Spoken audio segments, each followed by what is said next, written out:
Hello guys, welcome to our channel VS crazy life. ఈ ఛానల్లో అయితే మన లైఫ్ స్టైల్ వీడియోస్ అన్ని షేర్ చేస్తున్నాం అనమాట. ప్లీజ్ తప్పకుండా కొత్తగా చూసే వాళ్ళైతే ఛానల్ని సబ్స్క్రైబ్ చేసుకోండి. నా మార్నింగ్ రొటీన్ అయితే రెగ్యులర్గా మార్నింగ్ ఫ్రెష్ అప్ అయిపోయి టీవీలో నా ఫేవరెట్ సాంగ్స్ అంటే గాడ్ సాంగ్సా లేదా ఇంకేదైనా ఒక్కొక్కరోజు మూడుని బట్టి మండే ట్యూస్డే అయితే ఖచ్చితంగా గాడ్ సాంగ్సే పెట్టుకుంటాను. ఫ్రైడే కూడా గాడ్ సాంగ్సే పెడతాను అనమాట. మిగిలిన డేస్ నా మూడ్ని బట్టి సాంగ్స్ అయితే తప్పకుండా పెట్టుకుంటాను. దానివల్ల పని అనేది తొందర అయిపోతుంది. ముందు రోజు మా ఆయన అయితే హాల్లో పడుకున్నాడు. ఎందుకంటే పవర్ అయితే కట్ అవుతుంది. మా ఆయనకైతే ఫుల్ హీట్ అనమాట బాడీ. సో అందుకని చెప్పేసి తనకి ఫుల్ ఏసీలోనే ఉండాలి ఎక్కువసేపు. ఏసీ లేకపోతే గాలికి ఉండాలన్నమాట. ఇంకా తన బాడీ నేచర్ అట్లుంది. ఇంకా నేనైతే నా డైలీ రొటీన్ వర్క్ చేస్తూ మీకు నా లైఫ్ స్టోరీ అయితే షేర్ చేస్తాను. ఇంకొకటి ఏంటంటే, మీరు కూడా ఖాళీగా కాకుండా నా స్టోరీని చూస్తారా వింటారా మీ ఇష్టం. చూస్తూ అయితే ధర పని చేస్తే అయితే మీకు ఇది ఒక 10 మినిట్స్ ఉంటుంది కాబట్టి మీకు 10 మినిట్స్ ఏదన్నా పని అవుతుంది, లేదంటే మోటివేటివ్ కూడా ఉంటుంది అనమాట. అండ్ స్టోరీ ఏంటంటే, నేను లాస్ట్ వీడియోలో మేము మా ఆయన ఏంటి నేనేంటి పెళ్ళి ఏంటి అదంతా మీతో షేర్ చేసినాను కదా. నా పెళ్ళి అయితే 2019లో అయింది. మేమైతే రిలేటివ్స్ అనమాట. ఇంకా యాక్చువల్గా మా పెళ్ళి అనుకోకుండా అయిందనమాట. ఏం ప్లానింగ్ పద్ధతి అనేది లేకుండా. మా పెళ్ళి కంటే ముందు నా జాతకంలో ఏంటంటే నాకు చాలా మ్యాచెస్ వచ్చేసినాయి. మ్యాచెస్ వస్తే నాకు ఒకటి ఏముండే అంటే చాలా మంచి మంచి మ్యాచెస్ వచ్చినాయి. ఇంకా నేను ఆ మ్యాచెస్కి యాక్సెప్ట్ చేయలేను. మా మమ్మీ వాళ్ళు చాలా తిట్టారనమాట. ఇంకా నువ్వు ఏది యాక్సెప్ట్ చేస్తలేవు అని. ఎందుకు యాక్సెప్ట్ చేయలేను అని అంటే రీజన్ అయితే చెప్తాను అనమాట. నాకు మా మమ్మీ వాళ్ళ అంటే మా మమ్మీ మా డాడీకి అయితే కొంచెం వాళ్ళ లైఫ్ ఎట్లుంటుంది అంటే కొంచెం ఇష్టం లేని లైఫ్ అనమాట, అడ్జస్ట్మెంట్ లైఫ్. సో అని చెప్పేసి నేను ఆ లైఫ్ అట్లా ఉండొద్దు, నన్ను నచ్చితేనే పెళ్లి చేసుకోవాలి, నేను నచ్చితేనే పెళ్లి చేసుకోవాలన్న కాన్సెప్ట్ నాకుండే అనమాట. అండ్ మా మమ్మీ నాన్న ఎట్లా అంటే పిల్లల కోసం బతుకుతున్నాం అన్న కాన్సెప్ట్లో ఉంటారనమాట. ఇప్పటికీ అట్లనే ఉంటారు. సో నాకు అది నచ్చేది కాదు. అట్లా మన కోసం పిల్లల్ని కనాలన్న కాన్సెప్ట్లో నేనుండే. ఇంకా వాళ్ళ లైఫ్ని చూసిన తర్వాత నాకు పెళ్ళి మీద అంటే విరక్తే కలిగింది. చాలా ఇయర్స్ పెళ్ళిని అయితే స్కిప్ చేసిన అనమాట. నాకు నా దరిద్రానికో మంచికో నాకు తెలియదు కానీ మా అమ్మమ్మ వాళ్ళ తాత అంటే మా అమ్మమ్మ వాళ్ళ హస్బెండ్ నాకు తాత కదా, ఆయన ఏంటంటే ఆయన కోరిక ఇంకా మా మమ్మీ వాళ్ళకి కొంచెం ఇట్లా ఇష్యూస్ ఉన్నాయి కాబట్టి నా పెళ్ళి తొందరగా చేసేయాలని ఉండే అనమాట. ఇంకా నాకు చెప్పాలంటే ఆల్మోస్ట్ నా ఇంటర్ నుంచి నాకు పెళ్లి సంబంధాలు స్టార్ట్ చేసేదనమాట ఆయన కోసమని. ఇంకా నాకు పెళ్లి సంబంధానికి సరే అని చెప్పేసేదాన్ని కానీ నేను మళ్ళీ తీరా సంబంధం వచ్చి చూసిన తర్వాత ఒక టెన్షన్, ఒక భయము, ఏదో ఒక డిఫరెంట్ ఫీలింగ్ అనమాట. ఎట్లా అంటే నా మనసులోనే పెళ్ళి క్యాన్సిల్ అయిపోవాలన్న ఫీలింగ్లో ఉండేదాన్ని అనమాట. అట్లా చాలా మ్యాచెస్ లక్కీలీ ఎట్లా అంటే వాళ్ళు మమ్మీ వాళ్ళకి నచ్చకపోవడము, అబ్బాయి అంటే మమ్మీ వాళ్ళు ఒక మంచి రిచ్ ఫ్యామిలీకి ఇవ్వాలి, మంచి కట్నం ఇచ్చేస్తాము, మంచిగా చూస్తాము, మంచి ఫ్యామిలీకి ఇవ్వాలని అనుకున్నారు. యాక్చువల్గా ఇప్పుడు నా లైఫ్లో ఏంటంటే నా హస్బెండ్ ఒకటే నాకు ప్లస్ అనమాట, మిగతా అంతా నాకు మైనస్. స్ట్రైట్ ఫార్వర్డ్గా చెప్పేస్తున్నాను. ఎవరికి భయపడాల్సిన అవసరం నాకు ఏం లేదనమాట. ఎందుకంటే నా హస్బెండ్ పర్మిషన్తోనే నేను వీడియో తీస్తున్నాను. హస్బెండ్ ఒకటే నాకు ప్లస్. ఆఫ్కోర్స్ అంటే ఇప్పుడు కావాల్సింది లేడీస్కి అదే. అట్లానే మా మధ్య ఏం ఇష్యూస్ రావా, ఏమన్నా ఇద్దరు అసలు ఏం కొట్లాడుకోరా అంటే ఏం అనుకోరా అని అంటే అట్లానే ఏం లేదు. కోపం వచ్చినప్పుడు అనుకుంటాము, అలుగుతాము, అన్నీ ఉంటాయి అన్నమాట. మిక్స్డ్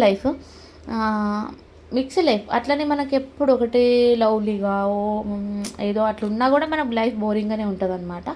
ఆబ్వియస్లీ ఏముంటుంది లైఫ్లో, ఎంత హ్యాపీ కపుల్ అయినా సరే కొంచెం ఫ్రస్ట్రేషన్స్ ఇవన్నీ వగైరా అయితే ఉంటాయన్నమాట.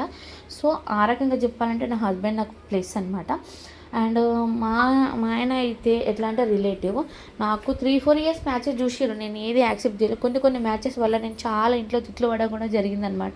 మంచి సంబంధాలు అంటే కట్నం చేసుకోకుండా, కట్నం అంటే మీరు కట్నం మాకు ఇవ్వాల్సిన అవసరం లేదు, ఎదురు కట్నం మేమే గోల్డ్ పెట్టేసి మేమే పెళ్ళి అంటే పెద్ద రిచ్ ఫ్యామిలీస్ వచ్చినాయి అనమాట.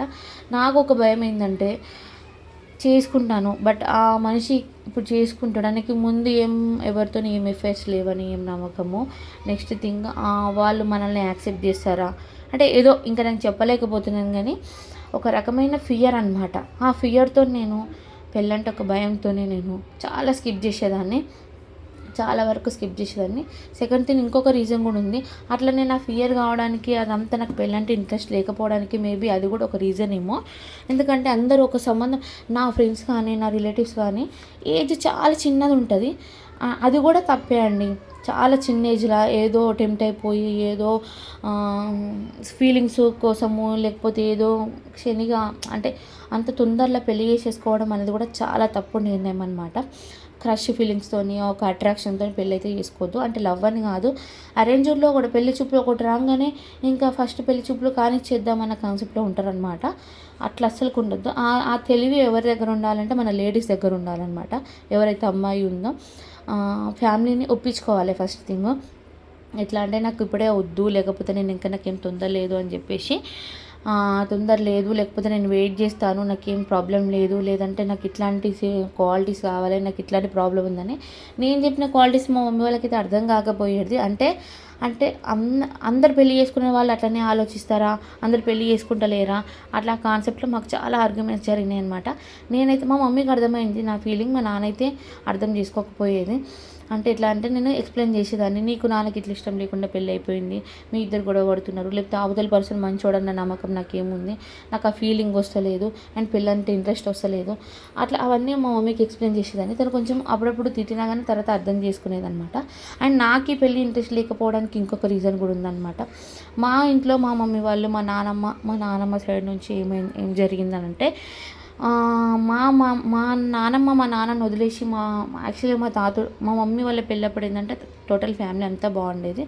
ఆ తర్వాత మా తాతకి కొంచెం హెల్త్ ఇష్యూస్ ఉండి ఆయన తొందరగా చనిపోవడం జరిగింది. ఆయన చనిపోయే ముందు ఊళ్ళో ల్యాండ్స్ అవన్నీ తీసుకొని వీళ్ళకి డబ్బులు లేకపోయినా ల్యాండ్స్ కొనడం అదంతా చేయడం వల్ల అప్పులు అయిపోయాయి అనమాట.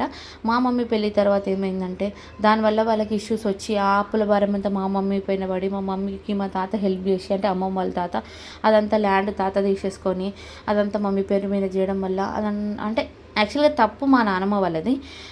మీకు నేను అంటే నార్మల్గా సింపుల్గా చెప్పేస్తున్నాను. సో మా నాన్నమ్మ వాళ్ళ మిస్టేక్ వల్ల మా మమ్మీ సఫర్ కావాల్సి వచ్చింది. మా నాన్న కూడా అప్పుడు మా మమ్మీకి సపోర్ట్గా ఉన్నట్టుగా చేసినాడు, కానీ తర్వాత కొంచెం రివర్స్ అయినాడు అనమాట. సో దానివల్ల ఆ బర్త్డేనంతా మేము చిన్నప్పటి నుండి క్యారీ చేస్తూ వచ్చినాం అనమాట. నేను మా అన్న అయితే మాది సఫర్ లైఫ్ అనేది చెప్పాలి, అంత ఈజీ లైఫ్ అయితే కాదు నాది మా అన్నది. మా మమ్మీకి ఎప్పుడు ఇబ్బంది పెట్టడం, మా నాన్న మంచోడు కాదని, మా నాన్న అంటే నాకు చాలా ఇష్టం. అది కొందరు చెత్త ఫెలోస్కి అర్థం కాదు. ఇప్పటికీ మా నాన్న అంటే చాలా చాలా చాలా ఇష్టం అనమాట. కానీ ఆయన కొన్ని చేసే పనులు ఉంటాయి కదా, అవి నచ్చవన్నమాట. ఇంకా నేను కంటిన్యూషన్ స్టోరీ అయితే నేను మీకు చెప్తా ఉంటాను. దీనివల్ల లైఫ్ చాలా మీకు బెనిఫిట్స్ అయితే దొరుకుతాయి అనమాట. నేను ఎట్లా అడ్జస్ట్ అయినాను, ఏంది నా లైఫ్ అనేది.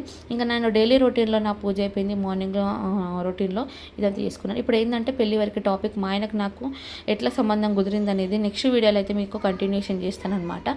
మా ఆయన అయితే రిలేటివే. మా ఆయన నేను సెలెక్ట్ చేసుకోవడము కానీ మా ఆయన నన్ను సెలెక్ట్ చేసుకోవడం కానీ అది ఎట్లా జరిగిందో అనేది నెక్స్ట్ వీడియోలో అయితే చెప్తాను. అండ్ మా ఆయన మాత్రం మా అమ్మమ్మ వాళ్ళ తరపున రిలేటివ్ అనమాట. అట్లనే నాకు వేరే ఏం రాలేవా అంటే నా దగ్గర చుట్టాలవి కూడా సంబంధాలు చాలా వచ్చినాయి. నానమ్మ వాళ్ళ తరపున చాలా సంబంధాలు వచ్చినాయి. అంటే వరుసకి పెద్ద నాన్నమ్మ చిన్న నాన్నమ్మ, పెద్ద తాత చిన్న తాత వాళ్ళ సంబంధాలు చాలా వచ్చినాయి అనమాట.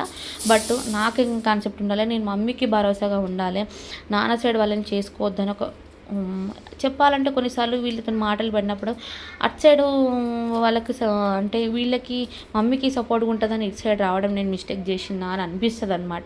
బట్ నా హస్బెండ్ నాకు సపోర్టివ్గా, మా హస్బెండ్ మంచోడు కాబట్టి నాకు ఓకే. మీరైతే దీనికి కంటిన్యూషన్ స్టోరీ కావాలన్నా కానీ మా లైఫ్ గురించి ఇంకిన్న మరిన్ని విషయాలు తెలుసుకోవాలన్నా ఛానల్ని అయితే సబ్స్క్రైబ్ చేయండి ప్లీజ్. ఒక లైక్ అయితే ఇవ్వడం మర్చిపోవద్దు. అండ్ వీడియోస్ అయితే నేను 2-3 డేస్కి ఒకటి అప్లోడ్ చేస్తాను. చిన్న పిల్లలు ఉన్నారు కాబట్టి నాకు కొంచెం డిలే అవుతుంది అనమాట. మీ అందరి సపోర్ట్ అయితే నాకు కావాలి. Thank you for watching. Please like, share and subscribe guys.